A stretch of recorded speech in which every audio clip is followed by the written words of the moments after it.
Okay, I've got another video ready. I have a proposal for a simplified tax system that would lower the taxes on so many people and improve living conditions for a lot of people. It's the opposite of socialism. Now, the general arguments for a flat tax make a fair bit of sense to some extent, but I feel like a progressive tax system is better in a very flattened way. Not totally flat, but a little progressive. And the exact numbers aren't accurate entirely, but general gist of it, the argument, you can understand as I simplify it and so on.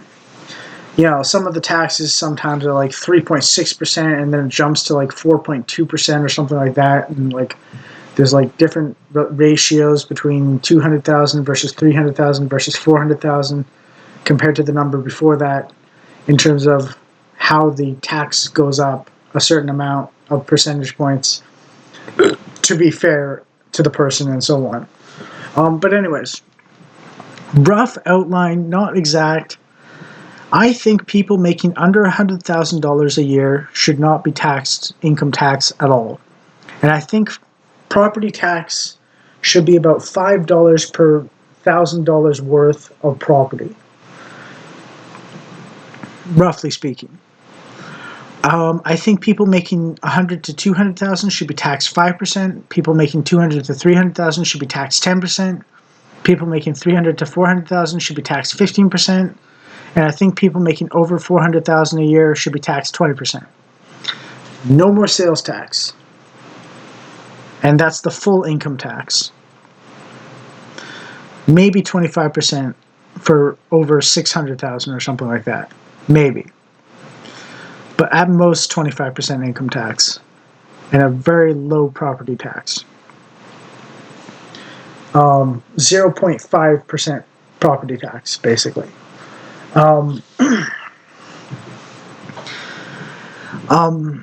I think that the lowness of the taxation rate should basically mean that all the tax loopholes can be abolished, and that there's a strong incentive for the citizenry to abolish the tax loopholes, because it's no longer absolute ruin to pay the tax as indicated and so on. So the loopholes and the corruption and the lobbying to make the loopholes happen would mostly disappear. There'd be a lot less effort put into making tax loopholes where someone pays $1 instead of 60% of $1 billion, because you're only paying 20 or 25% of $1 billion, which is a lot more money in the person's pocket if they pay taxes fairly or without the loophole, basically. And this means that the people who have been paying the full tax for the last while have less taxation, and the people that have been abusing the loopholes have more taxation.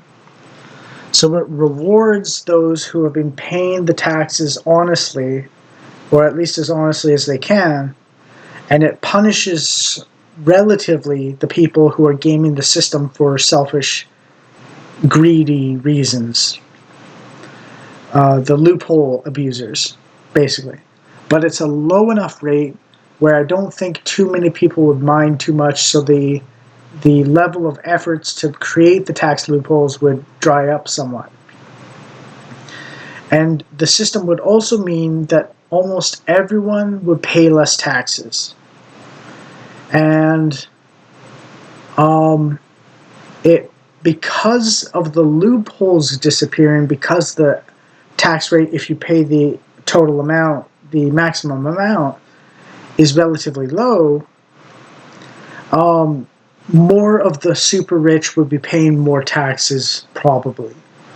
They wouldn't be, and it wouldn't be a choice between absolute destruction and poverty if you pay the tax, and abusing the system as much as possible to keep all but $1 a year. So it would calm things down in the rich people's camp, and they'd probably come to our country or province or state and actually pay the taxes because it would be competitively low. And you get more money for less taxes overall, lower tax rates at least, because people would be willing to pay that amount instead of gaming the system with loopholes. So it would even out the number of super rich people paying taxes, which means the burden wouldn't be on some suckers of rich people who don't abuse the loopholes and unfairly benefiting those who do abuse the loopholes.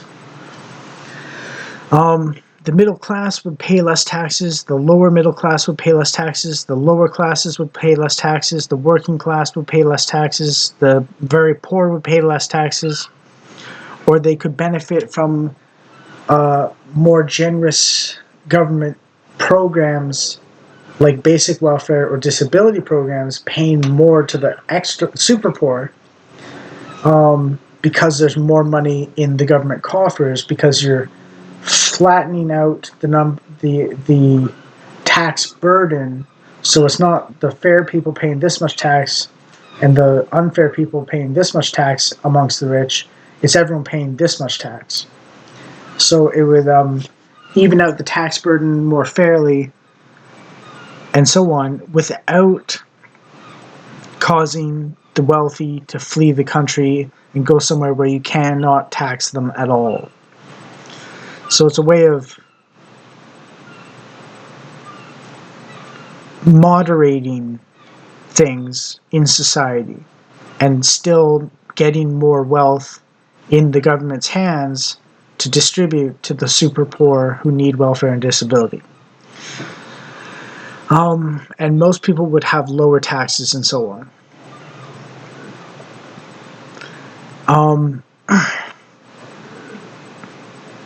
And basically you just advertise it as it's not as ruinous to pay the taxes as a rich person, so we can destroy every single loophole there is to pay lower taxes.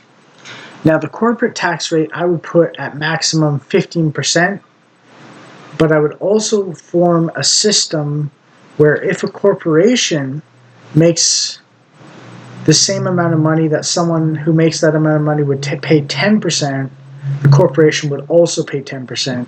So the corporate tax could be lower if the corporation makes as much money as someone that pays a lower tax bracket, but the maximum corporate tax rate will be 15%, slightly less than individual income tax, to encourage investment in business, basically, so that more real wealth is produced, so that we get good paying jobs, because the employees are actually generating wealth, so you can actually share the wealth because you're actually making wealth instead of redistributing a shrinking pie, basically.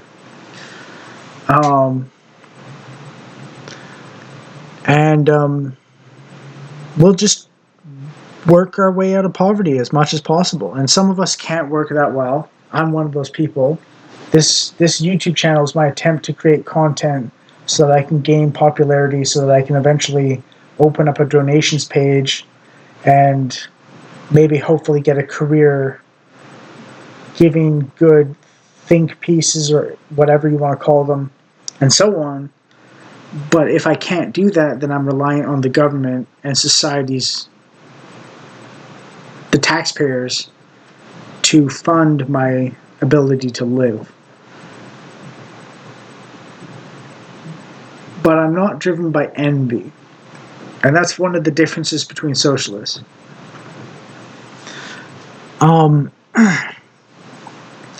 Furthermore, socialism is the worst, libertarianism is better than socialism, and I think reactionaries are better than libertarians.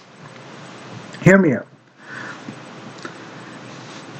A voluntary association is person A giving to person B from person A voluntarily. They do it from their own heart. Now, this can mean hiring someone through voluntary association to work for you, or it can mean giving to charity. The structure of the logical chain is there. Now, the other logical chain is person A taking by force or stealth, sneakiness, from person B to give to person C. That's the other basic version. That's what taxation and redistribution is. And the thing is, it's worse than that because nobody who's currently redistributing wealth does it for free. So it's actually person A taking from person B to give some to person C and give themselves some as person A.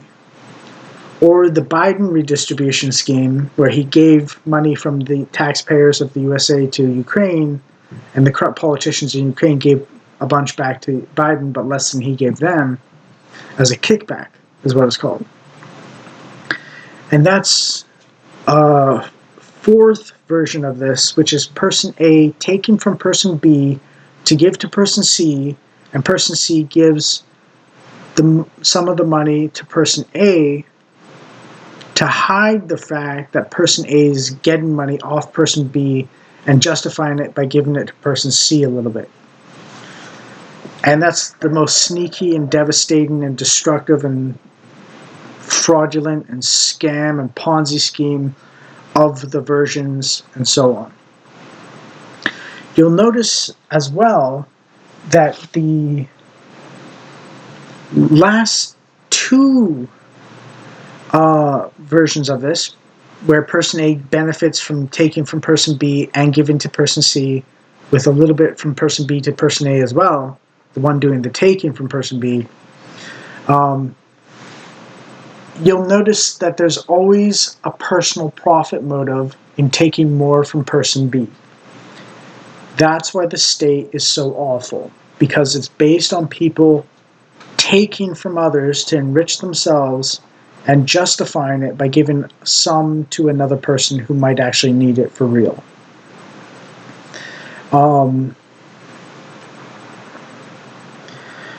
that's just welfare and disability, or special programs for the like a special program just for queer, wheelchair, feminist, transsexuals. Or some specialty novelty program where it's like that specific group. And then, of course, every single program you have needs a director or an administrator or someone who's at the top of the program and a bunch of workers who siphon money for their own wages off that program and so on. And the more esoteric and arcane and Byzantine the programs get, the more inefficient the money distribution to those who actually need it, the poorest of us, actually gets.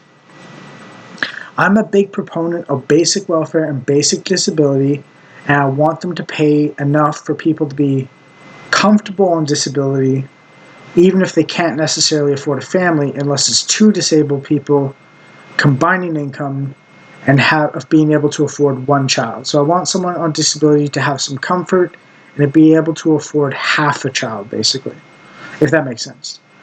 Because I want people to be able to have generally at least one child per family and be able to afford it so that we reverse the birth rate versus death rate decline and so on.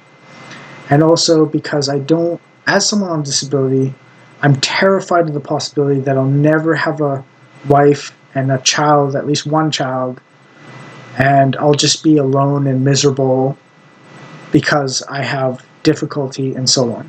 Now, I realize some eugenics-oriented people will say you don't deserve a child no matter what because you're disabled. That's not right-wing, I think. That's very progressive, hence the reason why progressives sterilized the mentally ill in the past, so they wouldn't be able to have children. And that's not a real right-wing value as far as I can tell.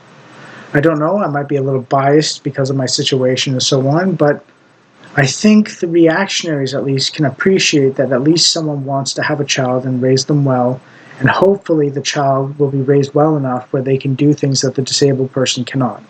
My particular disabilities are probably drug-induced schizophrenia and autism. My dad is very productive, so it's not a genetic argument to say that my genetics are inherently inferior. It's just that the iteration of my particular genetics this time is inferior, and possibly my upbringing wasn't that good for learning how to be productive and so on and so on. Like maybe I could be really good at programming, but I never really got taught anything from my dad, who's a programmer, and I didn't go to school for programming, and I barely finished mathematics due to my personal laziness and so on. But it's a flaw in my character as an individual, not my genetics. So the argument that I don't deserve a child at all should be a personal argument of failure morally, not a eugenics argument.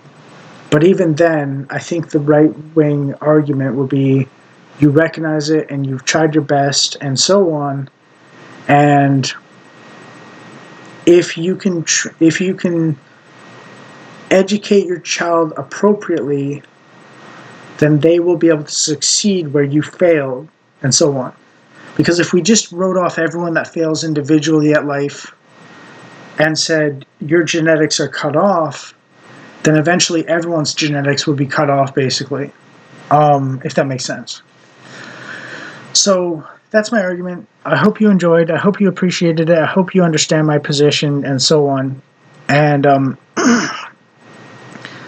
like I said, I think, and one last thing is, I think the best social program for well-being and continuing civilization in the West and so on is low taxes, lots of jobs that pay good money because they produce real wealth, so manufacturing and resource industries mostly, and a little bit of service to grease the wheels of manufacturing and resource generation.